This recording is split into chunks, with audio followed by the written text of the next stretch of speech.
Recording's in progress. Okay, so here's what we're going to talk about today. The topic of today is elevate from an amateur to a professional. Elevate from an amateur to a professional. So I've got a list of thoughts here on that I went back and took from a superstar retreat years ago. Speaking of Mike Berry, on elevating from an amateur to a professional, I went through these, kind of modified them a little bit to stuff that we've been talking about recently. And these are really good points on how to elevate your business. Now, you can take amateur, professional, however you want to phrase it. This is really great points for everybody to enhance their business. So we're going to go through that. But before we do that, I actually looked up the definition of amateur. Now, anytime you look up a definition of a word, they always give you like 3 or 4 different definitions. But I wanted to look this up just to see like what really is an amateur. So here's what the definition of an amateur is, if anyone's curious. Engaging or engaged in without payment. An amateur is engaging or engaged in without payment. So an example they give is, a person who engages in a pursuit, especially a sport, or an unpaid rather than a professional basis. So essentially an amateur is someone who's engaged in activities but without payment. A professional, as you can fathom, is the exact opposite. The definition of a professional is engaged in a specific activity as one's main paid occupation. Engage in a specified activity as one's main paid occupation. So here's really the difference, right? The actual definition of the two words amateur and professional is that an amateur, by definition, engages in activities and does not get paid. A professional engages in activities and gets paid.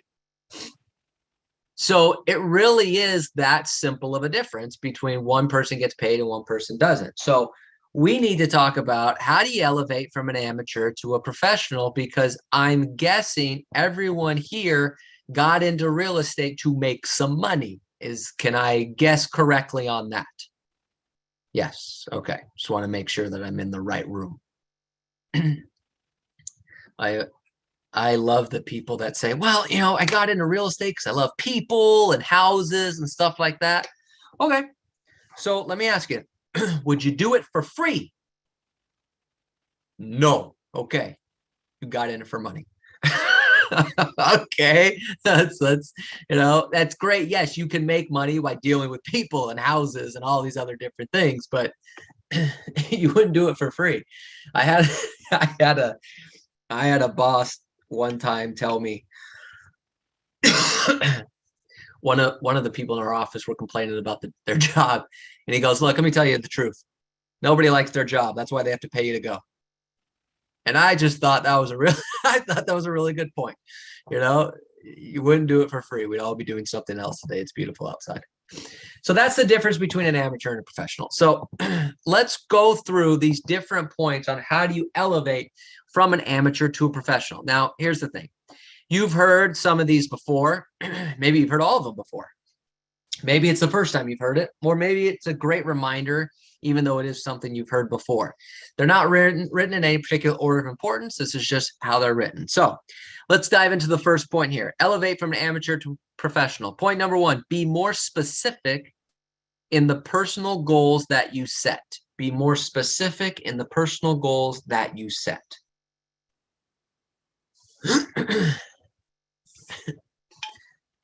So give me an example of a non-specific goal that sometimes real estate agents set. I want to be successful. I want to be successful. Great. Yep. Well, what's your goal? Well, I want to be a successful real estate agent. Okay. Now I have to go look up the definition of successful, right? Because it's an opinion. I want to make more money. I want to close more transactions. I want to do more than I did last year. I want to be better at the scripts, right? Those are vague statements that I see all the time on business plans or on goal setting sheets. Why is that a problem? You know, yeah, making more money is good. Being successful is good. Why is that a problem when setting goals? It's not specific and hard to measure. We'll say it again, Victor. It's not specific and it's hard to measure and plan ahead. Right. It's hard to measure. It's hard to measure. So how will you know if you got there? Right. And what's the reward for getting there? Well, I want to be successful. Okay, well, your definition of successful, my definition of successful might be two completely different things, one way or the other. I might look at you as successful. You might look at yourself as a failure. You might think you're successful, and I think, what the hell are you doing all day? Right? So the definition of success changes per person. So you can't really find that going throughout the year. Well, I want to make more money. Okay. So the problem is, let's say you do make more money, but what if you make more money and it's only September? And it's like, okay, great, you made more money, but does that really make a difference? So you have to be more specific in the personal goals that you set. Oh, I want to, or here's another one, right? That's not money related. Well, I want to travel. Where? When? How? My goal is to go to Italy. Okay. Well, when do you want to go there? I also learned too to look into it and see how much it is so that you have an idea of how much it's going to cost. That's it. Denise, you got it. That's it. But, and always put a date on it. I think I shared this with you before. I read something just a couple months ago that the place, they did a survey to all throughout America. I don't know. I never get any of these surveys, but apparently they do surveys. And they did a survey, and the state that most American, or the state that had the highest percentage of Americans that wanted to visit was Hawaii. Okay. And yet it's the state that had the lowest percentage of people that actually been there.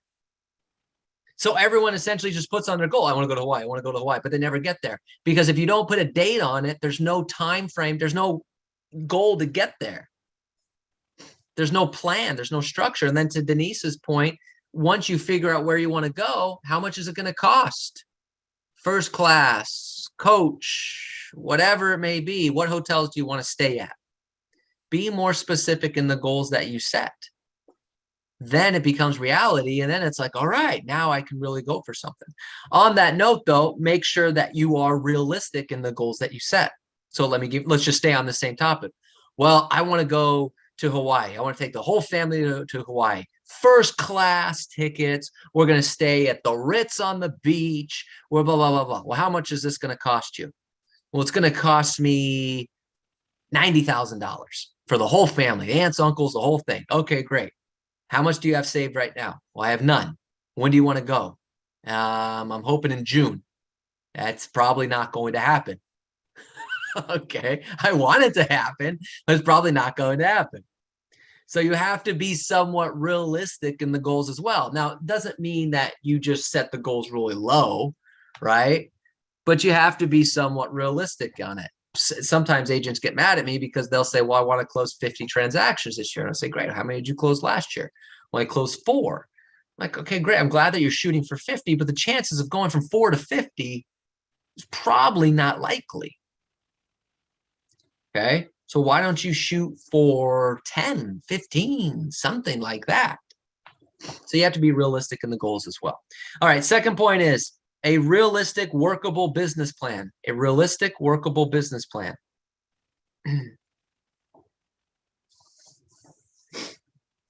So this kind of talks a little bit about, that's kind of like the same thing we talk about with the goals. The business plan has to be the same in terms of realistic and workable. So here's what I mean by that. Well, my business plan says that I'm going to work 300 days this year. You're not going to work 300 days this year. Okay. And it's not a shot at you. It's just nobody works 300 days a year. The average real estate agent works 210. Okay. You're not going to work 300 days. Well, my business plan says I'm going to make 50 contacts a day, every working day for the entire year. You would be, I think it's possible, but I don't know anyone that does it. I know Mike Putnam said he did it for an entire year at one point. I don't know anyone that averages 50 contacts a day for an entire year. Right? I'm going to go door knock every expired in my neighborhood every day. Like, you're probably not going to do that either. So you have to set a realistic, workable business plan. How many days are you going to work? Remember, when you write a business plan, it has to be realistic because nobody's impressed by your fake numbers. Okay, this is really important when you're putting together a business plan. Well, I'm going to work 300 days this year. That'll impress them. Like, no, it's not. I know you're a liar. I'm going to make 50 contacts a day. You're a liar. That's not impressive because you're not going to do it. Okay, nobody's impressed by your fake numbers. Not me, not Neil, not your coach, not your family. Nobody is. So you have to have a realistic, workable business plan. How many days are you going to work? How many contacts are you realistically going to make? Are you going to door knock every expired? Maybe, maybe not. Okay. Are you going to go hit the for sale button? What are you going to do? But create a realistic, workable business plan to follow. If you don't have a realistic plan, you don't have a path to follow. Okay. But the problem with not being realistic is that, one, you get so far off track that now your goals seem way off, even though you might be having a good year. Or two, you can't really track your numbers correctly. Because your goals say this, and then you put your numbers in the numbers analyzer, and then what does it say? Oh, you're off by this many. Can't do that. Okay. A realistic, workable business plan. But part of having a business plan is you need to track your numbers. You need to know where your business is coming from. So you know, well, I'm expecting this much from this source. I'm going to be prospecting this source. I'm going to be doing this. So you need to track your stuff. But you need to put together a realistic, workable business plan. All right. Number 3, a daily schedule designed for productivity. A daily schedule designed for productivity. So here's what I mean by daily schedule designed for productivity. 80% of your day should be in money-making activities. 80% of your day should be in money-making activities. Money-making activities include things like prospecting, lead follow-up, presenting offers, negotiating contracts, going on appointments. Those are money-making activities. What aren't money-making activities are things like administration, research, things along those lines. So what you need to do is take a look at your schedule and figure out, is my schedule that I have, well, let me back up. Some of you need to create a schedule. Start with step 1. We can help do that if you haven't gotten that far yet. Once you create a schedule, look at your schedule and say, okay, is my schedule actually set up to have an 80% of my day based on productivity? Because if your schedule is not set up that way, then you're not even going to come close. So now let's say your schedule is set up for 80% productivity. And then now the question is, am I following this schedule where 80% of my days in production-based activities, or am I doing 50% of my days production-based and the other 50% is not? Does anybody know how you can figure that out? What exercise you can do to figure that out? It's called a time motion study. What that means is, generally you can do this every hour. Is every hour, write down what you accomplished for the previous hour. And then do that every hour throughout the workday. So meaning, let's say you start your day at 8. At 9 o'clock, write down what did you accomplish between 8 and 9. And then at 10 o'clock, what did you accomplish between 9 and 10. 11 o'clock, what did you accomplish between 10 and 11. If you want it, when you get really good at this, you do it every 15 to 30 minutes.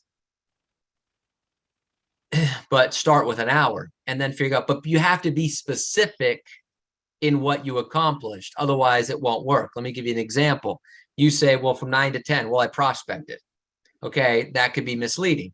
You have to say I prospected and I made 3 contacts. Well, if you made 3 contacts, you didn't prospect from 9 to 10. Okay. So you have to be specific with what you accomplished.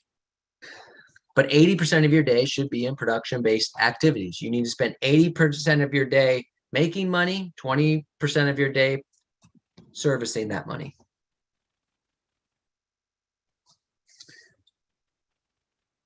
And typically the biggest distraction from getting an 80% productivity day is technology.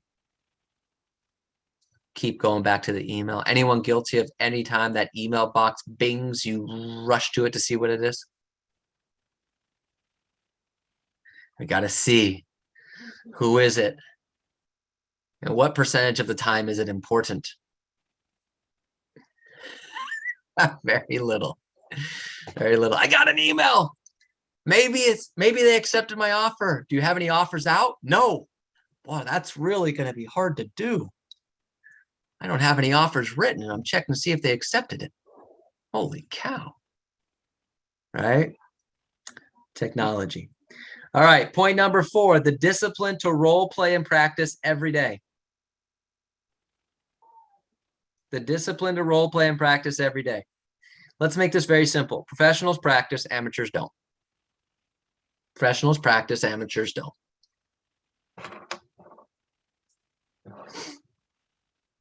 There's story after story after story. And so we don't have to bog down with all of these of professional athletes, entertainers, whatever the case may be, practicing more than the rest. You know, we talk about this in sports all the time, but it's in any field, whatever you may be. You know, stand-up comedy, you know, which is one of my personal favorite things. You know, they talked to Jerry Seinfeld one day and they said, hey, so when you became a stand-up comedian, were you just first set, you just knocked it out of the park? He said, no, the first time I went on stage, I stunk and I ran off stage. It's like I was terrible. It wasn't any good. Now, you don't think of that now. The guy's worth $1 billion. But he talked about how he just had to keep, he was 18 years old first time he went on stage. And then he just kept going and going and getting better and getting better and getting better and getting better and getting better over and over and over again. He just kept doing the practice. He said his mom used to laugh at him because he'd be in the mirror talking to a comb.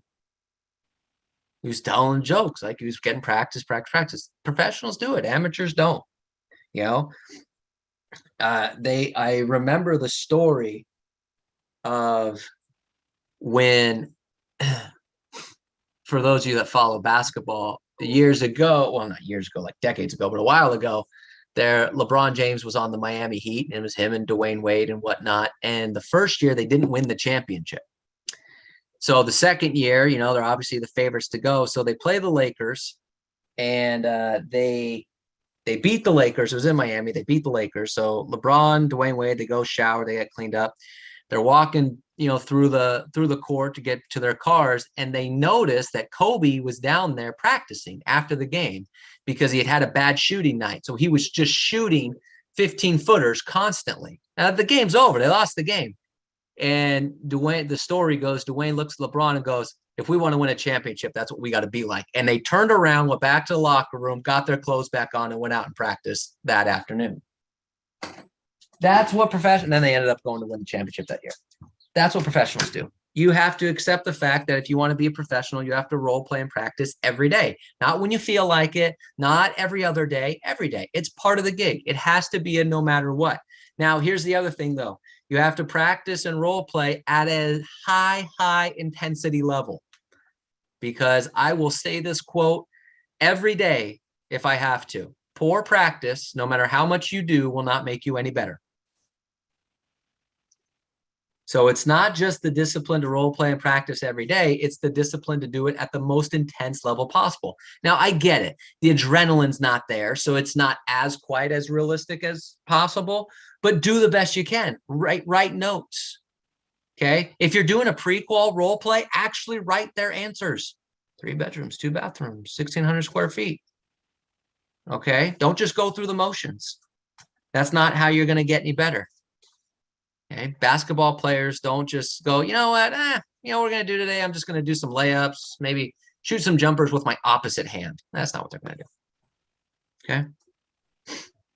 Next point here, specific effective prospecting and strong lead follow-up. You want to elevate from amateur to professional, specific effective prospecting and strong lead follow-up.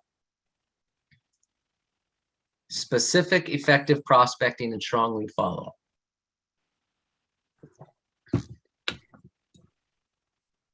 Robert, another thing that Michael Putnam said is that he makes calls every Sunday from 6 to 8 p.m. So he gets a lot more people at home. So Yeah. I keep thinking I'm going to do that, but so far I haven't picked up the phone on a Sunday night. I don't know anyone else who does. So don't feel bad, Donna. Yeah, it's pretty wild. 6 to 8 on a Sunday. But that's, to him, that's a specific effective prospecting. 6 to 8 on Sunday. I get 2 hours. I'm the only one calling. I might get people. You have to come up with a specific effective prospecting. What you can't do, this is what you can't do. This is what amateurs do. Well, it's Monday, so I'm going to get up and, you know, call some people. I'm going to get up and just go hit some doors. Like, there's no specific plan. There's not an effective plan. Okay. I'm going to call these people because why? Why are you calling this particular group? Well, it's a numbers game. Yeah, okay.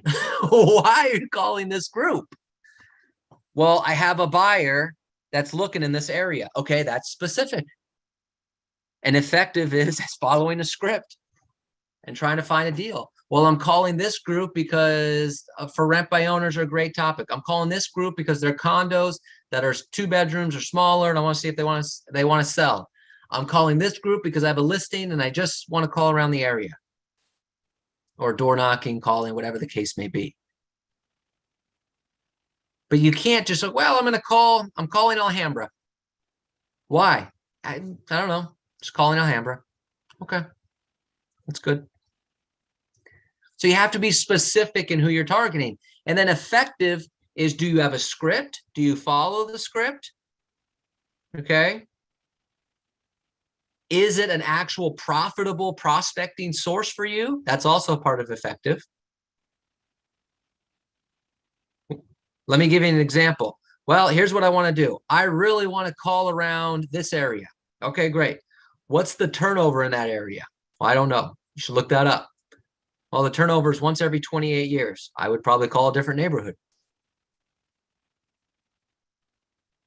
Because calling a neighborhood that turns over once every 28 years, would you consider that to be effective? No. No. Right? So don't do that. Don't do that to yourself. Here it is. Here it is. Well, Robert, I really want to break into this area. Okay, great. Have you previewed any homes in that area? No. Do you work in that area? No. Do you live in that area? No. Have you ever closed a home in that area? No. But you're going to call that area? Yeah. Would you consider that effective prospecting? No. I'm not saying you can't expand out, but go preview a home or something. Go look up the stats if you want to go break into a neighborhood. Don't just call. Right? That's not effective. Specific, effective prospecting. Your database. Your database. Call your database for a specific reason. And don't act, some of you don't act like you follow the script. Some of you do, some of you don't. I hear it. You think I'm not paying attention on open mic, but I am. And I hear some of these open mics and it's really just, hey, how's it going? Blah, blah, blah, blah, blah. Oh, by the way, you know, if you know anyone in real estate, look for real estate, let me know. And I just go, I don't remember role playing that one. Your database, specific, effective. Call them. I'm so glad I got you home. I want to give you an update of what's going on in the marketplace. Blah, blah, blah, blah, blah. Who do you know that might be looking to take advantage of this?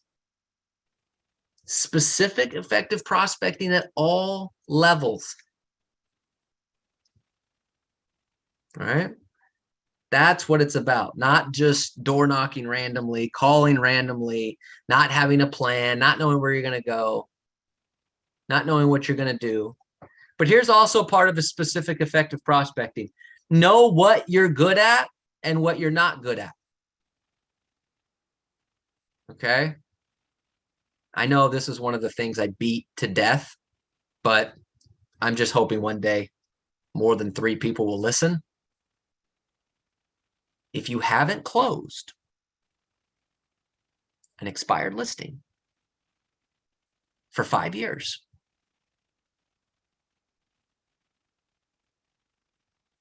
you may consider calling somebody else. It's just a thought. Okay. But I know no one's going to listen to that. So we're going to go on to the next point, which is scripted for every conversation. Amateur to professional is scripted for every conversation. Here's a key point. Pros are not caught off guard. Pros are not caught off guard.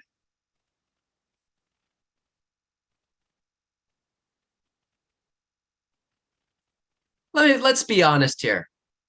How many objections really, how many different objections are really out there? Maybe about 6. Yeah, maybe. At most 6, right? So if it's price, commission, I have a friend or family in the business, I want to think about it, something like that, of a motivated seller. Because a seller might say, well, I'm not going to do it until I retire. I want to wait till whatever, but whatever. Motivated buyer or seller. You really only have 4, 5, 6 different objections. That's the reality that we deal with. If there's only that many objections, should you ever be caught off guard when they ask you one? No. I mean, there's not 40 different objections. I know we have 40 different objection handlers. You only get 5 or 6 different objections. And if they throw you something that's a real curveball, give me an example. You work for Century 21 and they go, I've never heard of your company. They throw you a curveball like that. You're like, okay, well, let's talk about that. You'll figure it out, but you're probably not going to hear that. Okay, or whatever company you probably work for, right? I don't see your signs in the neighborhood.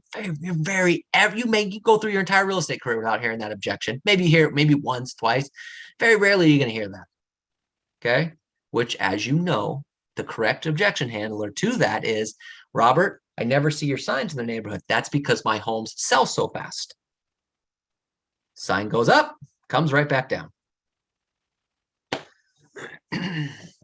But you should never be caught off guard. As a matter of fact, because there's so small amount of objections, you should have 3 or 4 different ways of handling every objection.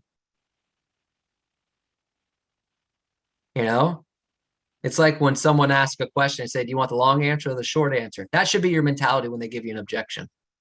We want you to cut your commission. All right, do you want the long handler or the short one? Let's go with the short one. No, any other questions? Okay, let's go with the long one instead. Okay, okay, I got them both. What do you want? All right. Scripted for every conversation. Prospecting, you're scripted. Lead follow-up, you're scripted. Listing presentation, you're scripted. Buyer consultation, you're scripted. Objection handlers, you're scripted. Presenting offers, you're scripted. Writing offers, you're scripted. Everything, the whole thing. Right? Now, here's the big thing. In order to get scripted for every conversation, you just simply eliminate the ego. You have to forget what your mom told you when she said you were a natural born salesperson.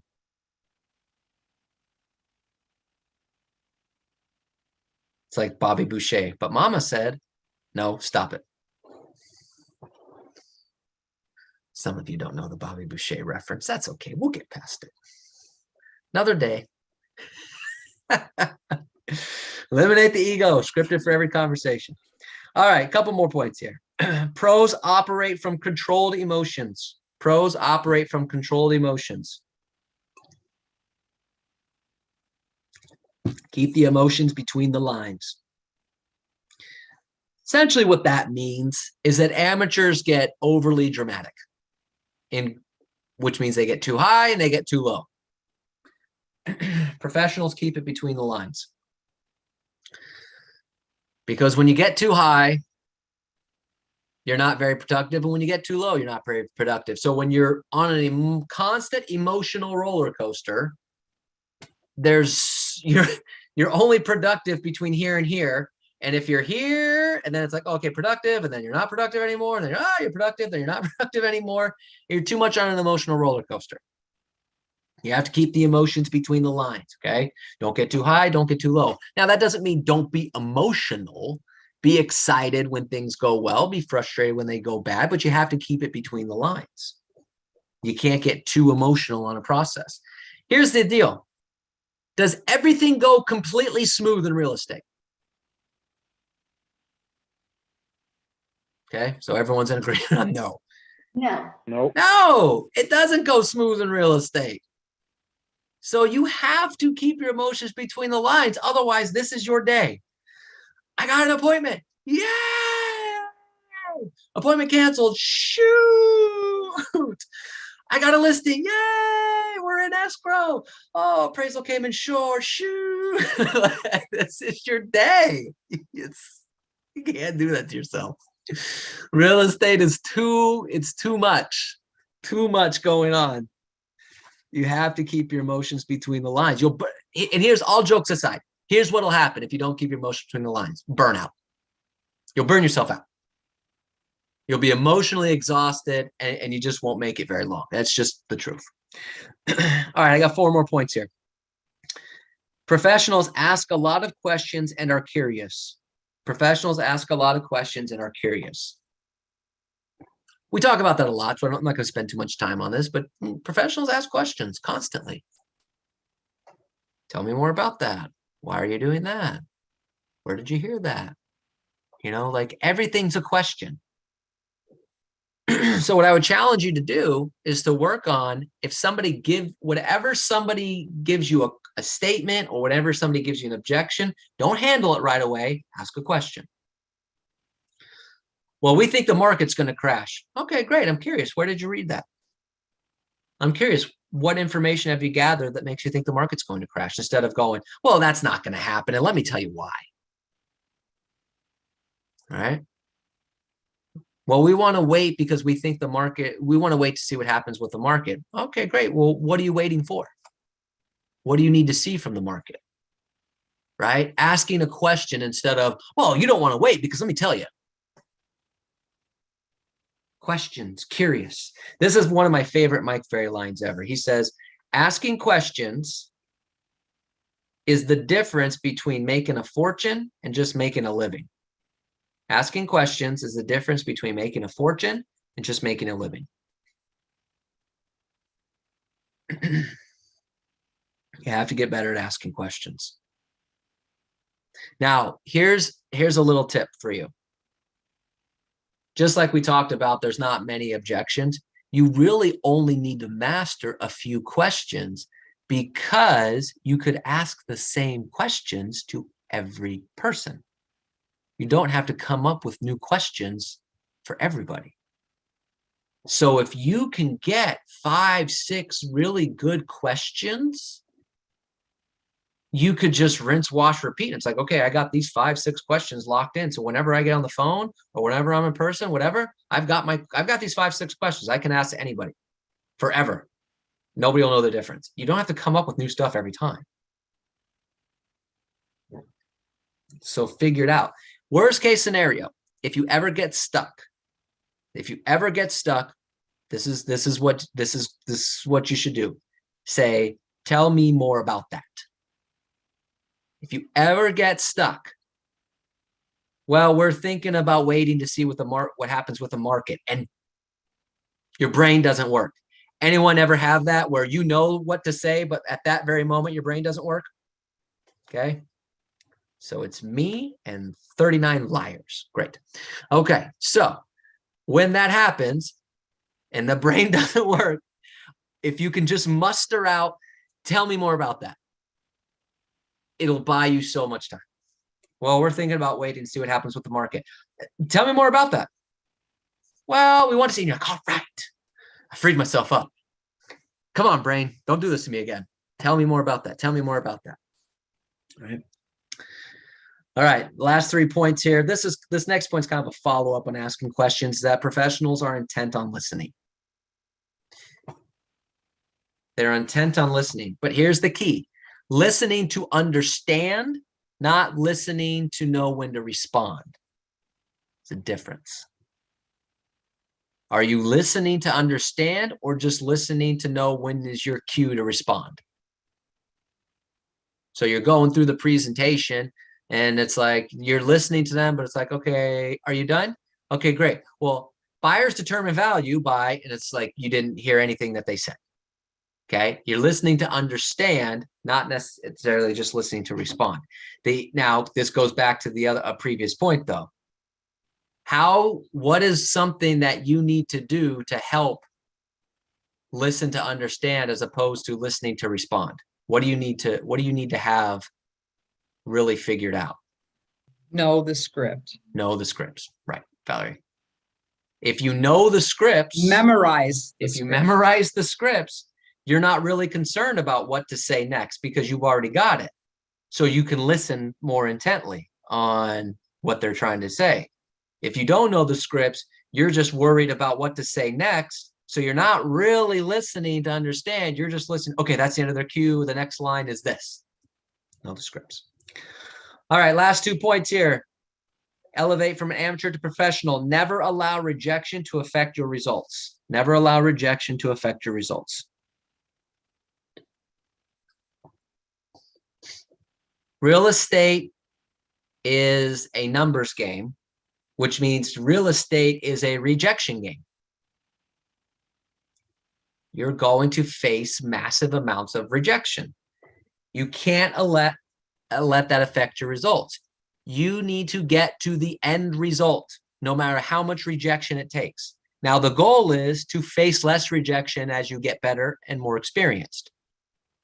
But if your goal is to get a listing appointment this week, for example, my goal is to get a listing appointment, then you have to get the listing appointment. And if that means that 200 people have to reject you, then 200 people have to reject you before you get a listing appointment. But you still have to get the result. Now, if you're at that stage in your career where 100 people have to reject you, great, then 100 people have to reject you. It doesn't matter. You can't let the rejection affect your result. You have to get the result. You just might have to face more rejection. And then just keep getting better. Go back to being some of the previous points. Figure out what's more specific, what's more effective in terms of prospecting, lead follow-up, things like that, to where it takes you less rejection to get the result. But you got to get the result. Don't worry about the rejections. You have to get the results. And if you worry too much about the rejections, like, well, I got rejected 100 times this week. This just wasn't my week. No. What was your goal for the week? Well, I needed this. Then keep going and get rejected. Figure out why you keep getting rejected and get better. And then keep going to get rejected until you get your goal. Can't let the rejection affect your results. And then the last point is don't allow negativity into your day. Don't allow negativity into your day. We talk about that all the time, so I don't need to spend too much time on it. But look, amateurs let negativity into their day. That's why they're also so emotional. Ups and downs and this and that. Professionals don't. Professionals don't. Is anyone watching the show on HBO Max, Winning Time, the Lakers show, the 80s, about the 80s Lakers? So on that point, reminded me of it. I was watching the episode last night. It reminded me of this point of don't allow negativity into your day. And the doctor was giving some bad news to Jerry about Jerry Buss's mother, and he said, "You're Dr. No in the house that Dr. Yes built." And I just thought that was a phenomenal line. Now, it was a highly emotional because he was talking about his wife or his mom having cancer. But the line itself was that he's such a positive person. He's not letting that negativity into him, even if it's a doctor telling him that the results are not good, right? You're Dr. No in the house that Dr. Yes built. Like, that's the type of stuff you need to have. You need to have that positive mindset. You can't let that negativity get in because it just seeps. And once the negativity seeps in there, it holds on. The professionals don't let the negativity in. The amateurs do. Now, professionals get negative. That happens. But the other difference is that they get it out quicker. They're negative for a minute. They're negative most for a day, but it's not something that carries on for weeks. Amateurs, something bad happens. Sometimes you don't hear from them for like 2 or 3 weeks. Okay. So there you go. Questions on anything we went over today? For practicing, I heard an interview with Denzel Washington, a professional actor. And he Yep. said, if it ain't on the page, it ain't on the stage. Ain't on the stage. There you go. That's it. That's it. There you go. Very good. Very good. Yeah, Denzel, he knows.